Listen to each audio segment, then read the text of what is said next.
Hey guys, this actually has been a very fun run, and I actually hope you guys enjoy this season 1 finale. You guys have been amazing, amazing supporting this, watching this, and in all honesty, it has become one of my favorite series, and it does deserve a season 2, and yes, it will be Tarn. But first, let's talk about how everything is on Cybertron right now. Where we last left off, the Autobots and the Decepticons, along with the Dinobots and the Monsterbots, are now united, all looking upon a restored Cybertron. However, understanding that their work is just beginning, they have a few things to do. For starters, Arachnid is still out there, and who knows what she could be planning. However, Knockout actually informs them that Arachnid actually shouldn't be too much of a problem as, well, she has a bomb still in her head. Not sure how long it will take for her to figure it out how to, take the bomb out and free herself here, but Knockout says that they do have some time. Then there is Soundwave, who is still on Earth under the watch of the humans in a stasis lock here. So they decide that they are going to send a team to transport him. Mainly, I would probably say the best characters to transport them are the likes of Swoop, Windrazor, and, well, actually, Knockout himself here can actually oversee this here. Meanwhile, Dreadwing now takes the role as the leader of the Decepticons here. While he does not take away his Autobot insignia, he understands that he does need his Decepticon one, and actually would brand himself a Decepticon again, but on his other side of his chest area, he would actually have the Autobot symbol on it, showing that he again made the right choice, but embodies the older ways of the Decepticon cause. So, with that being said here, the Autobots and everyone get rebuilding. And this is where we have Grimlock, the Dinobots, and the Monsterbots return to Callus, a Cybertronian civilization that they had built on during the events of Rage of the Dinobots, which was under the leadership of Flare Up, and, well, she's actually held it down pretty great. However, when the citizens start, going out of control here, it immediately gets shut down by Grimlock in his T-Rex form, and, well, everything begins to get under control. He reestablishes his order and tells Flare Up that she did a great job. And so, with that being said here, he introduces them to the Monsterbots, and they will then be heading out to actually add some new allies. Speaking of those new allies, where is Predaking, Skylynx, and Darksteel? They would actually be in the Predacon graveyard, reminiscing about the past, or reminiscing about what their future could have held here. Predaking looks at the fossils defeated here. He lost badly. He lost everything here. And so it would seem that he feels hopeless. Even looking upon them in his beast form, he doesn't feel as mighty as he should here. And so he just kind of lays there, hoping that one day, maybe Energon starvation would just take his hold. He doesn't feel like he has a purpose. And Skylynx and Darksteel see this and say that maybe they could strike back against the Autobots and the Decepticons. Maybe they could take over Cybertron here. However, their conversation is interrupted by Optimus himself here. And this is where we actually see Optimus actually just talk to Predaking here, saying that purpose is for one or for those who choose to have their own way. You see, the path that the Predacons had was chosen for them by the Decepticons, not of their own free will. And so Optimus extends his hand to Predaking, to all of them, and pretty much tells them that they have the right to choose a better path. They could learn how to flourish with Cybertronians instead of thinking themselves as above or even below them. To which Predaking understands this talk no jutsu, and after some consideration, shakes the hand of Optimus Prime. And so Optimus leads them back to Callus, where, while Predaking does not swear allegiance to Grimlock, Grimlock offers him a partnership to where they could all, govern with each other here.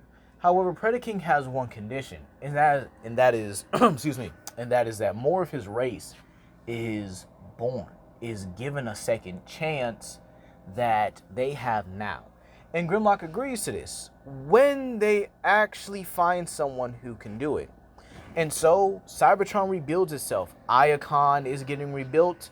Kaon's getting rebuilt. And Callus is reinforcing itself now and far better than before. We see the Combaticons using Bruticus to build structures or to support structures under the watchful eyes and command of Bulkhead.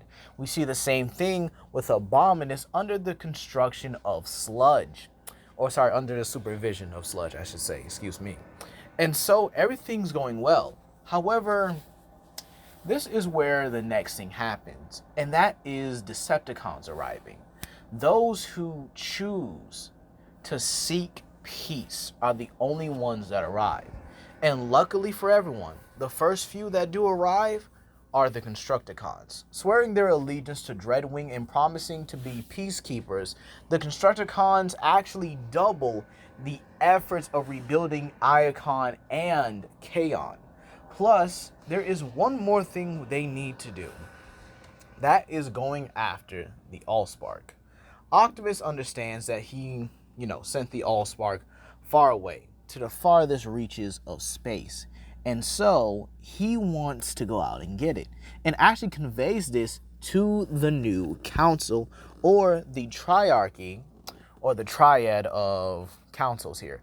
That would be, again, Dreadwing and Grimlock, to which they discuss this with obviously a few other members of their council as their choosing. And so, with that being said here, they actually leave to go out and find the AllSpark together, along with Wheeljack accompanying them. And so, the four of them leave for the planet with the Cybertronians in their respective areas, or their respective 3 cities, are now in charge of, whoever they decide to put in charge. Obviously, Ultra Magnus. Then we would have maybe Knockout or maybe Onslaught. Yeah, let's definitely do that. Onslaught would definitely be in charge there. And then, obviously, Slug. So, with that being said here, when the 4 of them actually go and get the AllSpark, it's with 10 times the success as before here. Grimlock and Dreadwing are actually able to blast through multiple meteors, clearing a path for Optimus Prime to get the AllSpark a lot faster than the original. And, they hightail it out of there. However, as they do, they pick up a distress signal for some reason. And so, actually looking at the distress signal, it's Arachnid, to which Wheeljack says they should leave her. However, Dreadwing and even Grimlock in this situation actually convey that they should help her. To which Wheeljack asks her why. She's some of the worst of the worst.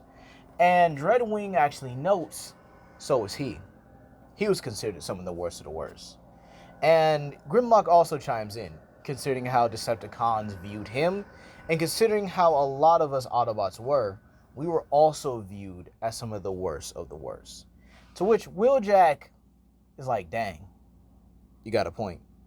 And so they actually go to this planet, this dark world here, where all 4 of them simply transform into their vehicle modes and fan out here. Because of Grimlock's higher senses, he's the first one to be able to find Arachnid in a cave. She's damaged, harmed, and just broken.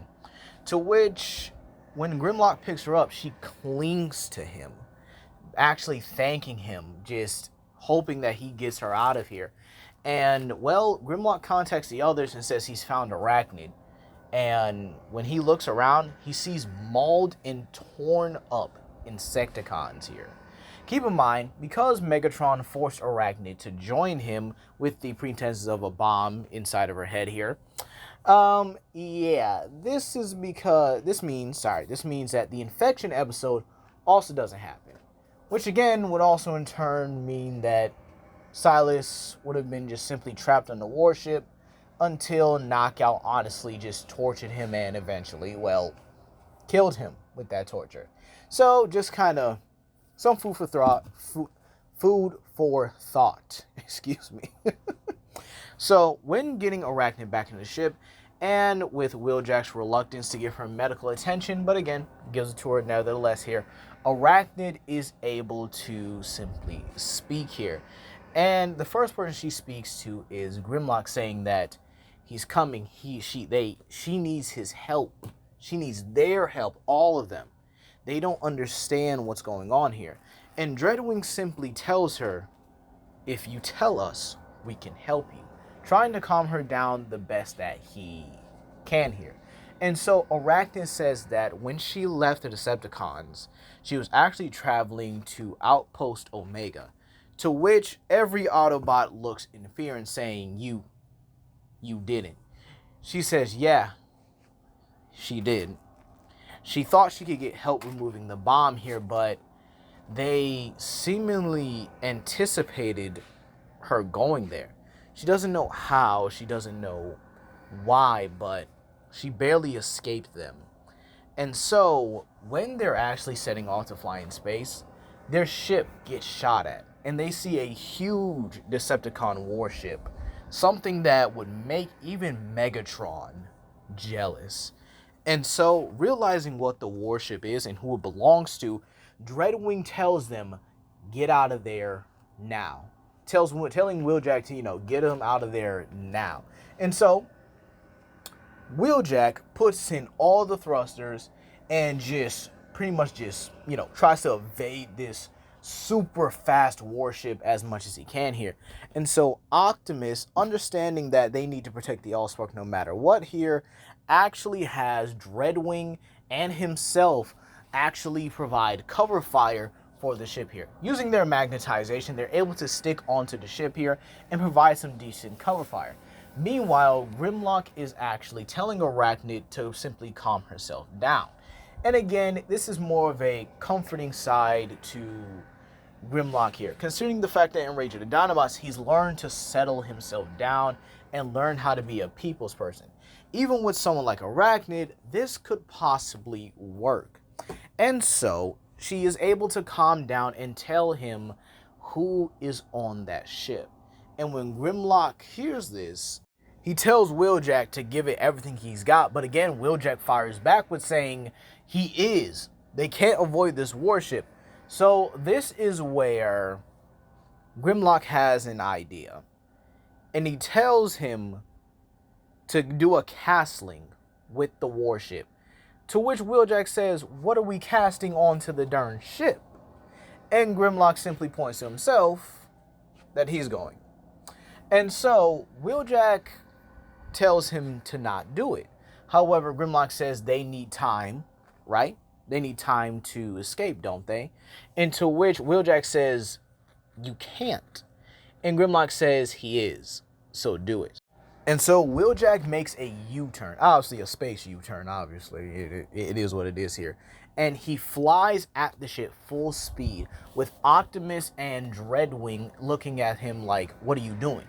And they are able to get inside of the ship here, where Grimlock simply pushes them aside them and tells Slug he's going to be in charge for a while. And this is where Optimus and Dreadwing both beg Grimlock not to do this, that they'll find another way. And Grimlock says the AllSpark needs to get back to Cybertron and restore the flow of energon so that the people can actually feed, so that they can survive. And he's willing to make that sacrifice right now. And so he gets on top of Wheeljack's ship, and Wheeljack, while in the middle of a secondary U-turn, flings Grimlock onto the ship, and he's able to climb up and actually gets onto the back of the warship pretty good here. However, this is where he is met by elite Viacons, kind of like the one from Transformers Prime, the game, where I think they carry the hammers, or they're more tank-like than anything here. And so Grimlock simply smiles, or pretty much smiles as his faceplate would allow him here, and takes out his sword and shield and begins to tear through these elite Decepticons. And again, they put up a very good fight here. They're even able to throw Grimlock around for a little bit, but he's able to push through nevertheless, tearing through them and slicing, them in half and stuff here. And this is where we see a Crimson Bot tell Tarn that they seem to have a visitor on board. To which Tarn says, "Ah, really? Who is it?" And this is where he turns to the Crimson Decepticon, or the former Autobot neurologist, Sunder. To which Sunder actually shows a holographic image of, well, Grimlock tearing his way through the warship. And to which he says, "Ah, good. Make sure he finds his way to our fighting pit." And then he points to 5 other Decepticons, and they simply bow and walk off.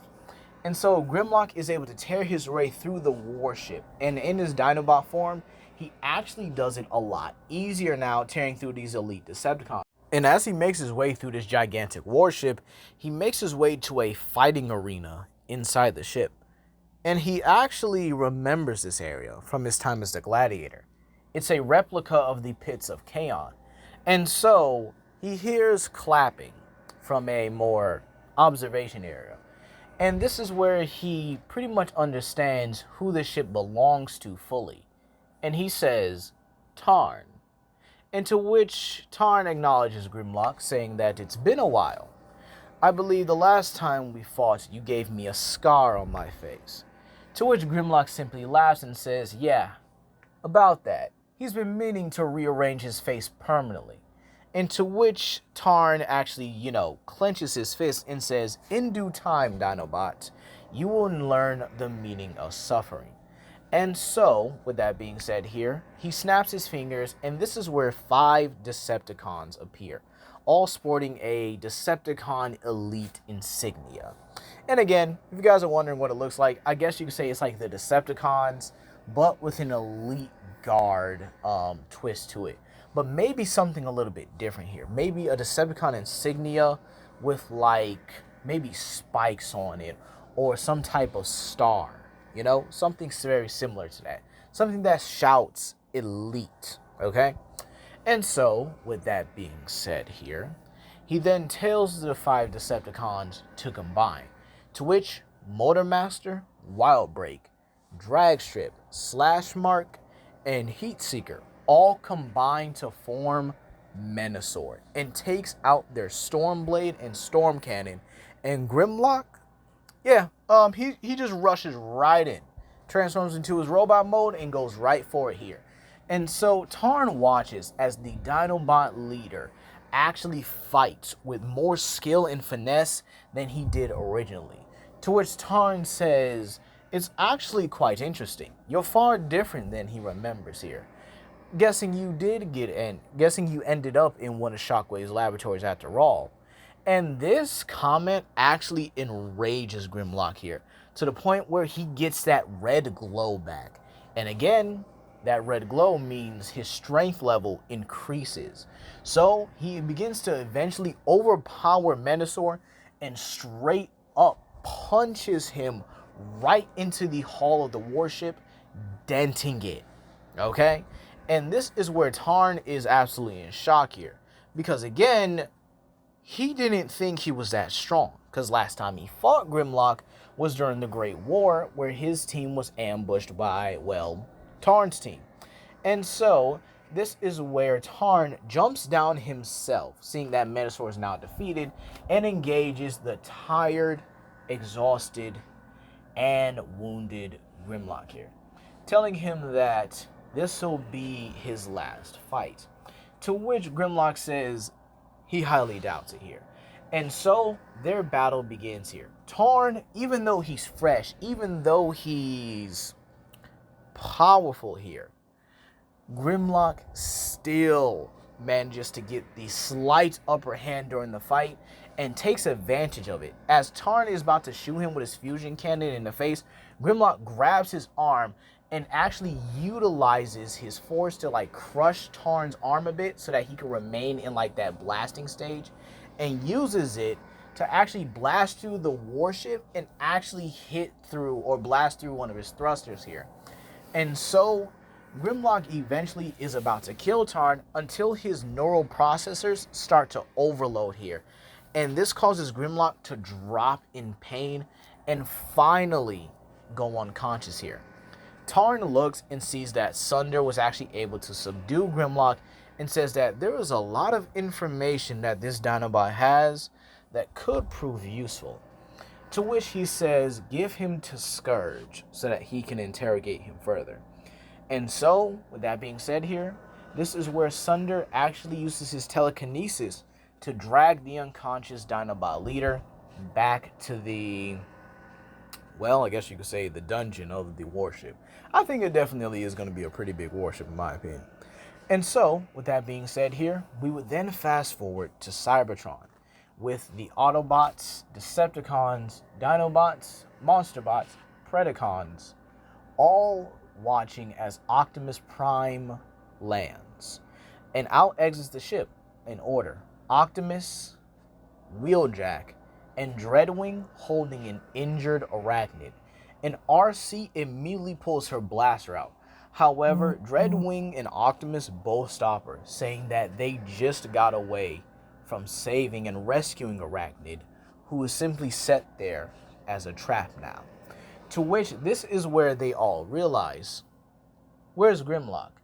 And Wheeljack holds his head down. And so everyone realizes that they're dealing with something far more dangerous than they expected here. And to which RC asks Optimus, where is he? And so Optimus says, unfortunately, Grimlock was captured by Tarn and the Decepticon Justice Division. And so Onslaught and the rest of the Combaticons look in shock, along with Knockout. Knockout actually gets frantic here, telling Optimus that they're screwed. They're dead. Oh my gosh, they're dead. Even the Constructicons start freaking out here, with Mixmaster saying that it was a mistake to come back to Cybertron. It was a mistake to actually, think we could actually be peaceful along with the Autobots. If he comes here, he's going to kill all of us here. And to which this is where Optimus eventually calms everyone down along with Dreadwing. And they inform everyone that right now they have to prepare for probably a worse war than what they had with Megatron.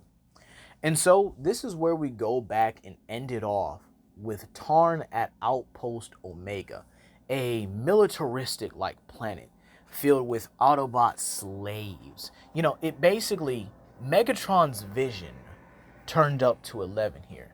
And so on Outpost Omega, Grimlock is being tortured by Scourge. And well, he's stubborn, even while he's injured here. And Scourge is barely able to get anything out of him. The best he can get is that the Autobots and Decepticons are united with now Predacons. And so Scourge is just a little bit pissed off he wasn't able to get anything out of him. However, his partner, Cyclonus, says that'll do for now. And so when they take this information to Tarn, Tarn is absolutely livid, saying that the Decepticons are now traitors. They betrayed Megatron and his proper vision for the universe. And he says he will carry out Megatron's vision till his spark dies. And so he tells Cyclonus, he tells Scourge to prepare his army and prepare Project Thunderwing. And this is where we're going to leave it off here, you guys. Please comment down below, like and subscribe, and share with your friends. This is Legendary Grimlock, and I will be working on Season 2 during Wave 8. But it will be after these other seasons have actually finished here. Some of them will be shorter than others, and some of them will be longer. I understand that. But I actually would like to get, at the very least, what if Breakdown turned good, or what if Breakdown joined the Autobots done, before I actually get to Season 2 of what if Dreadwing turned good. And so, I'll see you guys later. Peace.